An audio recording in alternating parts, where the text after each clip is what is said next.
nom du Père et du Fils et du Saint-Esprit. Bien-aimés dans le Seigneur, loué soit Jésus-Christ.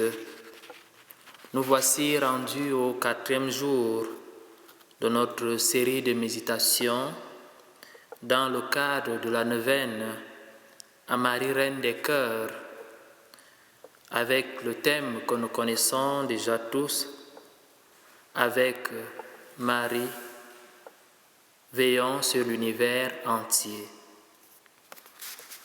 Aujourd'hui, nous allons méditer avec, comme sous-thème, avec Marie, source de lumière, veillons. Si nous sommes attentifs, nous allons nous rendre compte que nous suivons une certaine dynamique dans nos partages, dans nos méditations. Après avoir médité sur comment veiller sur la création qui nous plonge dans les débuts de l'existence, nous sommes passés à l'incarnation. Après le grand mystère de l'incarnation, nous sommes passés au grand mystère de la résurrection. Et nous savons qu'après le grand mystère de la résurrection, nous passons également au mystère, n'est-ce pas, de la Pentecôte. Pour cela, afin de bien mener notre méditation, veuillons écouter ce texte qui nous fait contempler cette scène. Suivons la lecture du livre des Actes des Apôtres au chapitre 2. Le jour de la Pentecôte, Pierre, debout avec les 11 autres apôtres, avait pris la parole. Il disait d'une voix forte: que tout le peuple d'Israël en ait la certitude. Ce même Jésus que vous avez crucifié, Dieu a fait de lui le Seigneur et le Christ. Ceux qui l'entendaient furent remués jusqu'au fond d'eux-mêmes. Ils dirent à Pierre et aux autres apôtres: Frères, que devons-nous faire? Pierre leur répondit: Convertissez-vous et que chacun de vous se fasse baptiser au nom de Jésus-Christ pour obtenir le pardon de ses péchés. Vous recevrez alors le don du Saint-Esprit. C'est pour vous que Dieu a fait cette promesse, pour vos enfants et pour tous ceux qui sont loin, tous ceux que le Seigneur notre Dieu appellera. Pierre trouva encore beaucoup d'autres paroles pour les adjurer et il les exhortait. Alors ceux qui avaient accueilli la parole de Pierre se firent baptiser. La communauté s'augmenta ce jour-là d'environ 3000 hommes. Ils étaient fidèles à écouter l'enseignement des apôtres et à vivre en communion fraternelle, à rompre le pain et à participer aux prières. Bien-aimés de Dieu, comme nous l'avons signifié tout à l'heure, ce texte nous met au devant de ce qui se produisit, n'est-ce pas, le jour de la Pentecôte. On pourrait résumer cela en un mot: la conversion. La conversion qui signifie effectivement que voilà, les uns et les autres ont reconnu qu'ils marchaient dans les ténèbres. Ils ont donc laissé la lumière briller. Aujourd'hui, nous sommes invités à veiller donc avec Marie, source de lumière. Pour mener cette méditation, veillons d'abord nous arrêter un temps soit peu pour voir en quoi est-ce que Marie est source de lumière. En méditant sur le mystère de l'incarnation, nous admettons effectivement que le Seigneur a pris corps en la Vierge Marie. Or, nous savons tous que Jésus est la lumière. la lumière du monde.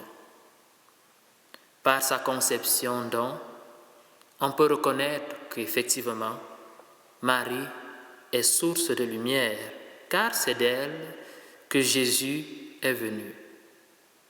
C'est d'elle qu'est venue la lumière véritable.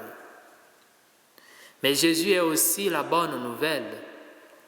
La bonne nouvelle est aussi la lumière qui retentit au cœur des ténèbres et qui appelle chacun de nous aujourd'hui à la conversion.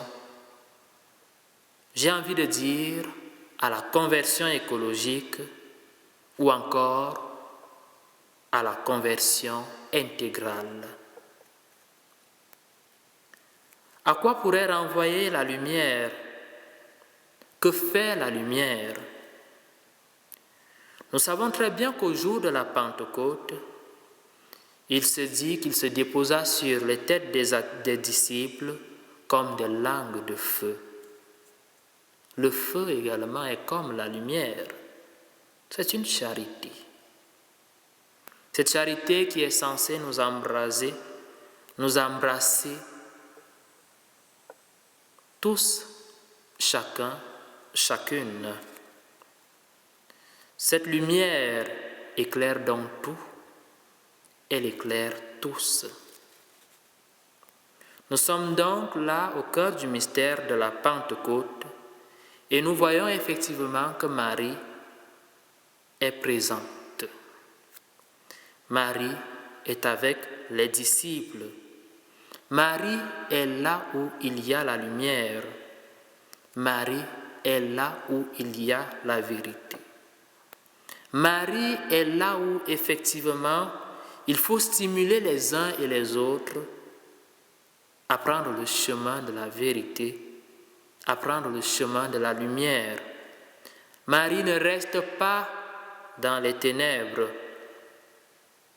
Nous sommes tous, toutes, chacun, chacune, fils, filles de Marie. Nous sommes appelés à veiller. Dire que nous devons veiller, c'est aussi dire que nous devons rester éveillés. Devant toutes les turpitudes que nous vivons dans le monde aujourd'hui, il n'est certainement pas besoin de dire « restons éveillés et prions ».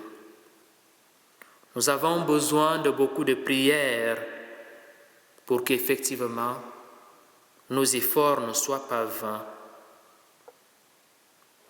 Cette prière, nous la faisons avec Marie.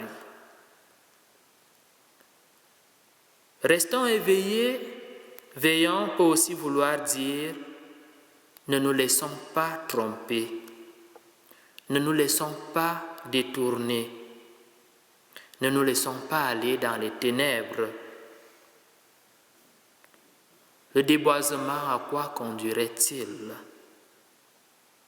S'il fallait tout détruire au profit du capitalisme, au profit des intérêts égoïstes des uns et des autres, au profit d'un désir de manifestation de la puissance, qu'adviendrait-il aux générations à venir? On sent donc l'appel adressé à chacun de nous aujourd'hui d'être témoins vivants de l'Esprit. Cet esprit que nous avons tous, toutes, chacun, chacune reçu le jour de notre baptême. Cet esprit que nous avons reçu au jour de la confirmation. Cet esprit que nous recevons dans tous les sacrements. Et si donc l'esprit s'est déposé sur les apôtres comme des langues de feu, pour parler de conversion, il faut que nous nous laissions brûler. Que nous laissions brûler en nous tout ce qui ne conduit pas à la vie, tout ce qui ne produit pas la vie. Que nous nous laissions envahir par cet esprit, que nous laissions aller au vent de la charité. Dans cette dynamique, il est clair comme avec les apôtres, je dirais comme avec les 11, nous ne sommes pas seuls. Nous sommes comme les 11. Si l'un de nous venait encore à sortir, nous nous rendons compte effectivement que la moisson sera davantage nombreuse et les ouvriers toujours peu nombreux. Nous avons besoin des porteurs de flambeaux, des porteurs de flammes, des porteurs de la vérité, des porteurs de la lumière dans un monde où l'on enchante les ténèbres. Ô Marie, Reine des cœurs, toi qui as été avec les disciples dans tous les grands vents, toi qui as été avec les disciples alors qu'ils ont reçu l'Esprit Saint, nous savons que tu es avec nous. Reste avec nous, on dirait, car il se fait tard. Il se fait tard pour que tu nous quittes. Reste avec nous, mais surtout, reste dans notre cœur. Rends notre cœur semblable au tien. Intercède pour nous, afin que nous nous laissions effectivement convertir pour une meilleure conversion écologique, pour une meilleure conversion intégrale. Ô Marie, Reine des cœurs, Reine de l'univers entier, guérissez-nous, nous avons confiance en vous. Amen. Au nom du Père et du Fils et du Saint-Esprit. Amen.